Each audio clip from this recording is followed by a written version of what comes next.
স্বামী বিবেকানন্দকে প্রশ্ন করা হয়েছিল, তুমি কোথা থেকে এসেছো? বলছে, আমি বাংলা থেকে এসেছি। ও বাংলা থেকে এসেছো, তুমি বাঙালি? বলেছে, হ্যাঁ আমি বাঙালি। তোমার ধর্মের নাম কি? বলেছে, আমার ধর্মের নাম সনাতন ধর্ম। তোমার ধর্ম গ্রন্থের নাম কি? স্বামী বিবেকানন্দ গর্জে ওঠে সেই শিকাগো শহরের মধ্যে বলেছিলেন, আমার সনাতন ধর্মের গ্রন্থের নাম হচ্ছে শ্রীমৎ ভগবত গীতা।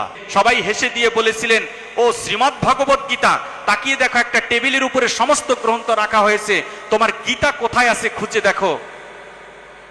স্বামী বিবেকানন্দ তাকিয়ে দেখলেন একটা টেবিলের মধ্যে ত্রিপিটক, বাইবেল, আরো বিভিন্ন বিভিন্ন গ্রন্থ এখানে রাখা হয়েছে, কিন্তু সবার নিচে গীতাকে অপমান করার জন্যে, গীতাকে ছোট করার জন্যে সকলের নিচে রেখে দিয়েছিল। কিন্তু জানে না যে শ্রীমৎ ভগবত গীতা কোন জ্ঞান দান করেছে, সাধু কাকে বলা হয়, সাধুর ব্যাখ্যা এখনো পর্যন্ত জানা হয়নি।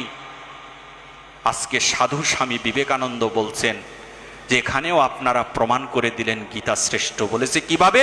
বলেছে, যিনি সকলের ভার বহন করতে পারে তাকে বলা হয় শ্রীমৎ ভগবত গীতা।